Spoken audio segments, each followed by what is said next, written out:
Welcome to Combative Wing Chun. I'm Sifu David, and today we're going to talk about Wing Chun versus Jeet Kune Do, or Jeet Kune Do versus Wing Chun. Which one is better? Which one is better for you? What is the difference? We're going to get into that in this video, so stay tuned. There's a lot of information. We're going to dive right in.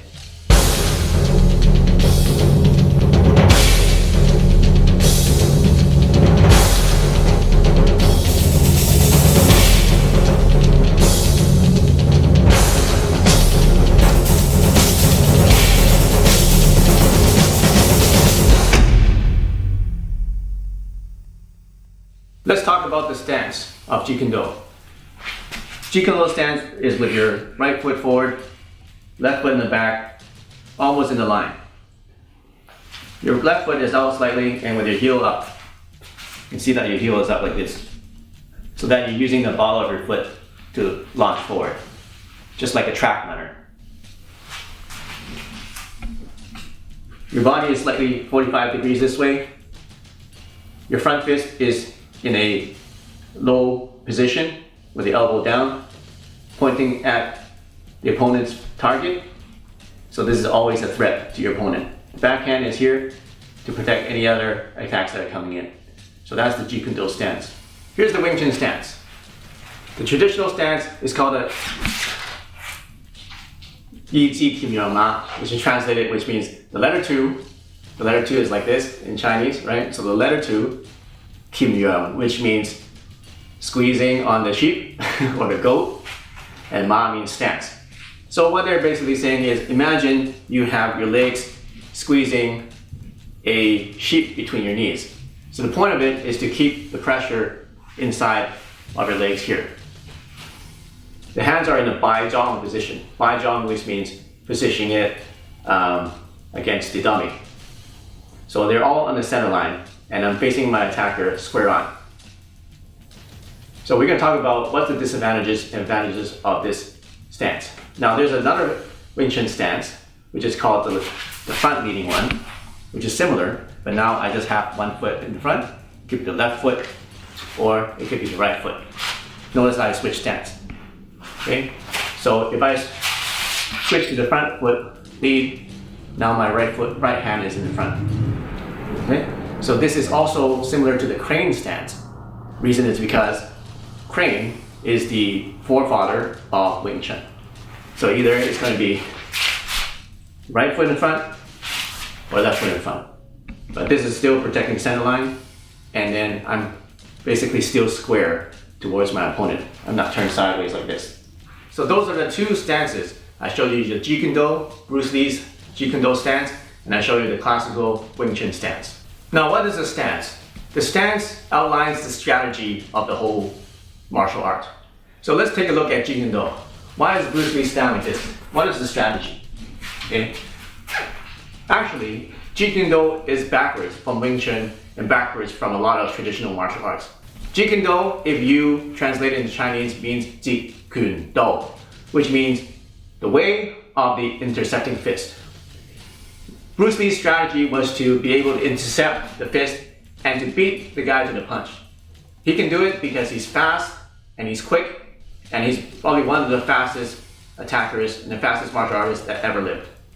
So he can pull it off because he's so fast.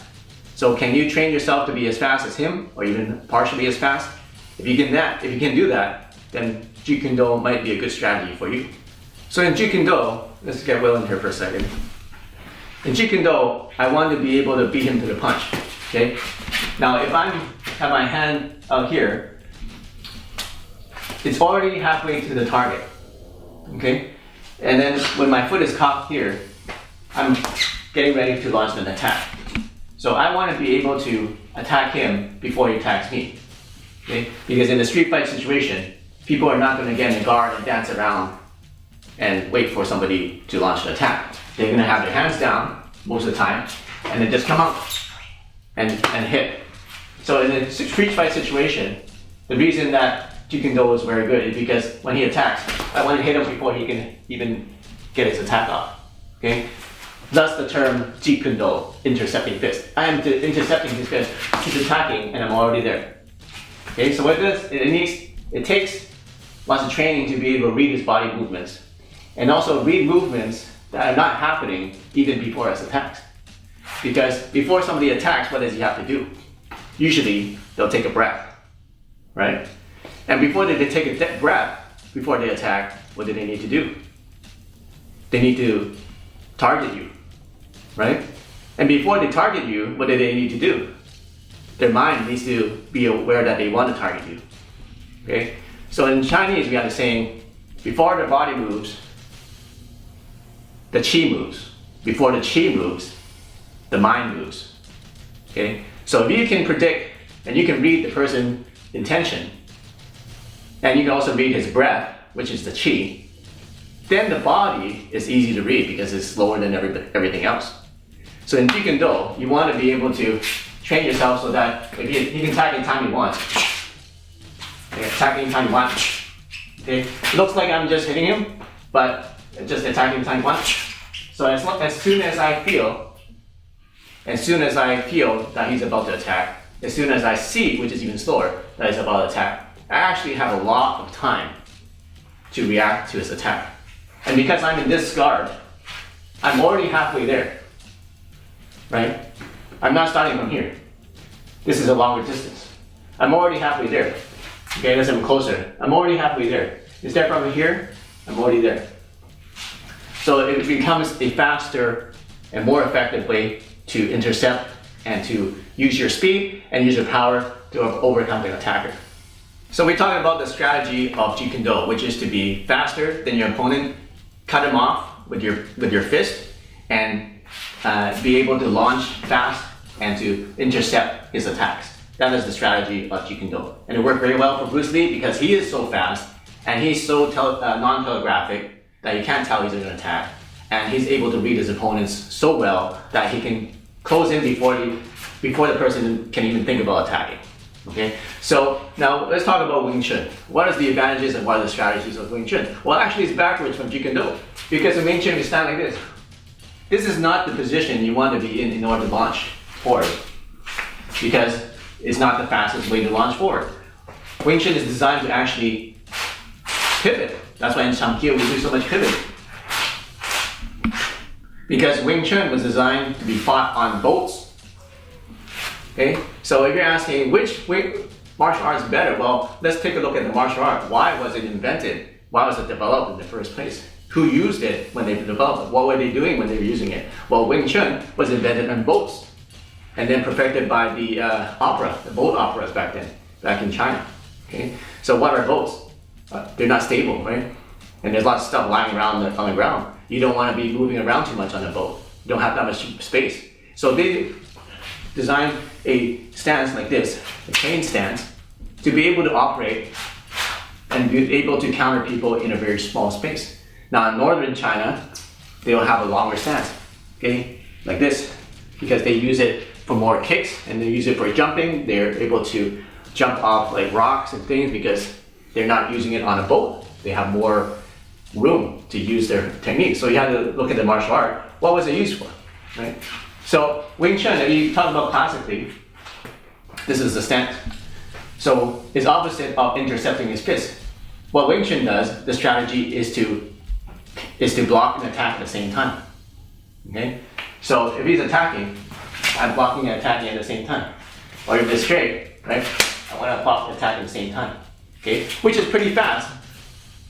Pretty fast compared to other martial arts, because other martial arts will be to attack, will be to block and then punch, right? Or will be to block and then punch, right? So most martial arts will be 2 beats. In Wing Chun, we condense that into 1 beat, right? 1 beat, right? 1 beat, block and attack at the same time. So that's where Wing Chun is very useful because it's that much faster. Now, that is the strategy of Wing Chun, is to be able to do those things simultaneously. Now, let's contrast that with Jeet Kune Do. Jeet Kune Do, let's say it attacks. I don't even need to block because I'm attacking and cutting him off. Okay? So those are the 2 strategies. And you decide what's better for you. Are you fast enough to use Jeet Kune Do? Are you fast enough to read your opponent's attacks that you can use and cut in that fast? Now, if you're not that fast, maybe Wing Chun strategy might be better for you because it comes in here, you can see it coming, then you block and tag at the same time. Is basically the second best thing you can do. Okay, so those are the two different strategies of Wing Chun versus Jeet Kune Do. So I get this question a lot. People ask me, Sifu David, what is your style? What kind of style you have? Well, it's something like a combination of different things, because I train in Jeet Kune Do and I train in Wing Chun. And I've taken the best stuff from both worlds and then made it into my own system called combative Wing Chun and also accelerated Wing Chun. Okay, so what I did is basically combine the two things. I'm going to combine the attack and defense at the same time from Wing Chun, and also the ability to close in on the opponent and to intercept the attack. Okay, so that's why if he attacks, right, then I go into Wing Chun at this point because I'm closer. So I start with Jeet Kune Do, right? I start with Jeet Kune Do, and then I end up with Wing Chun. Okay, so those are so I'm able to blend both Jeet Kune Do and Wing Chun. So which one's better for you? Well, you decide. What do you like? What are your physical abilities? What can you train? And what suits your style? So if you have any questions, make sure you comment down in the comment section. You probably have a lot. If you have some other tips that you want to give some other people on this channel, then go ahead and put it in the comment section. So like, subscribe, and I'll see you soon in the next lesson.